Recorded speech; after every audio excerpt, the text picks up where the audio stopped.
Joined by James Waddell, who's Senior Global Analyst at Energy Aspects. Thanks for being with us on the programme today. So we're seeing gas prices rising by huge amounts due to what some are calling a perfect storm. What do they mean by that? So we've got to remember that this is a European-wide phenomenon, and it started off with a lot of LNG being drawn out of the European market back last winter. We had very cold weathers in Asia, some of the coldest temperatures in Northeast Asia since the 1970s, and that sucked a lot of LNG out of the European balance. We then went into this summer with fairly low stocks, but they weren't as low as they have been historically. There was still the beast from the east winter of 2017, 2018, where we had very low stocks, but we weren't able to rebuild those stocks in April and May just because we had a very cold couple of months, and that led us into the summer where we've been in this drive to try and rebuild storage.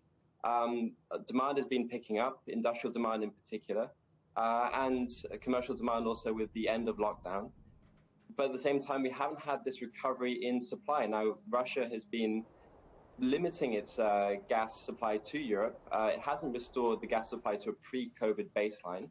And as such, we're going into this winter with some of the lowest storage inventories in recent memory, and that is basically going to lead to issues where we have to price up very high in certain markets in order to bring across some of the residual storage that there is available.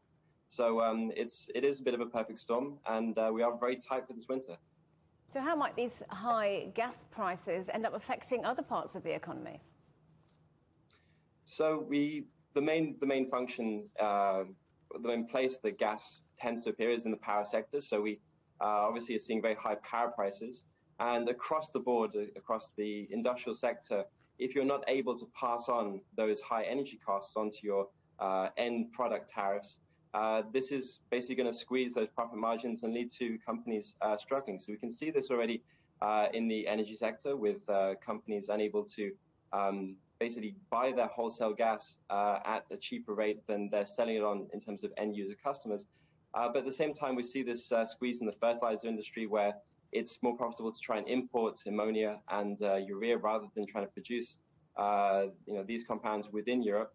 And then every other sector where you just can't translate those energy costs into your end products, we're going to see that squeeze and potentially a limited a competitive advantage for Europe relative to other global markets where gas supply is comparatively cheaper. And some have suggested there could end up being a 3-day working week if prices continue to rise for industrial users. How likely is that, do you think? We are still looking at balances across Europe where we have a decent amount of end-of-winter storage. We're not looking like we're actually going to completely run out. That said, there are some markets where we don't have very much gas in storage. In particular, we can look at the German market, also the Austrian market. And those two markets are going to have to bid up very aggressively relative to other places with comparatively more storage in Europe. So we may see some issues to do with the tightness of those markets. At the moment, it doesn't look like we're going to completely run out of gas before the end of winter, but it is concerning, and it really depends on where that gas is located and how easy it is to bring that across into the markets that really need it.